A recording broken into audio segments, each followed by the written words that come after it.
जिस घर में बहू का सम्मान नहीं होता वहां सुख क्यों नहीं टिकता? ऐसा क्यों कहा गया है कि बहू घर की मर्यादा होती है?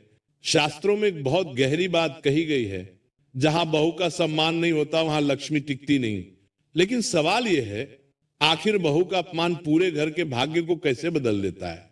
क्या बहू के आंसू सच में घर की नींव हिला देते हैं? क्या उसकी चुप्पी किसी आने वाले संकट का संकेत होती है? अब आगे जो मैं आपको बताने जा रहा हूं उसका प्रभाव बहुत गहरा है। जिन्होंने भी इस कथा को पूरे मन और श्रद्धा से सुना है उनके घर में सुख, शांति और सकारात्मक परिवर्तन महसूस हुए हैं।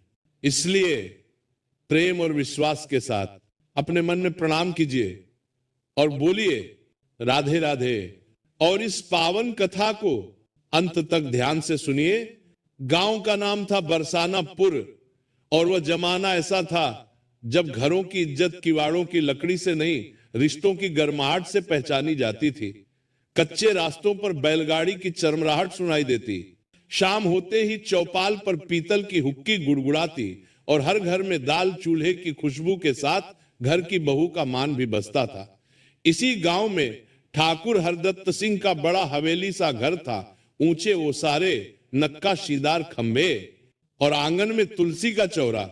लोग कहते ठाकुर का घर तो धन धान्य से भरा है, पर वही लोग ये भी दबे स्वर में कहते पर वहां सुख टिकता नहीं।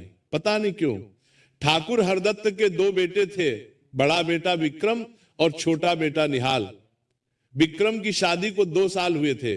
बहू का नाम था सरस्वती, सीधी सादी संस्कारी पर भीतर से तेज बुद्धि वाली। मायके से वो बहुत धन नहीं लाई थी पर साथ लाई थी। शालीनता, धैर्य और अपने घर को घर बनाने की चाह। घर की रानी असल में ठाकुराइन धापो देवी थी। कड़क मिजाज, ऊंची नाक और बात बात पर ताना देने वाली। उनके लिए बहू कोई बेटी नहीं, बस घर का काम करने वाली थी। और दुख की जड़ यही थी, घर में बहू का मान नहीं था, बस आदेश थे। एक सुबह सरस्वती रसोई में चूल्हा फूंक रही थी।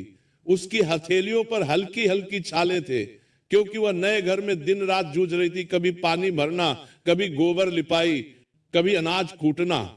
तभी ठाकुराइन की आवाज कड़कर गिरी, बहू रोटी में नमक जरा ज्यादा हो गया है, मायके में यही सीख कर आई है क्या? सरस्वती चुप रही। उसने सिर झुका लिया, जैसे शब्दों का जवाब मौन से देने की आदत पड़ गई हो। विक्रम बाहर बैठा था, उसने सुना पर उसने भी कुछ नहीं कहा।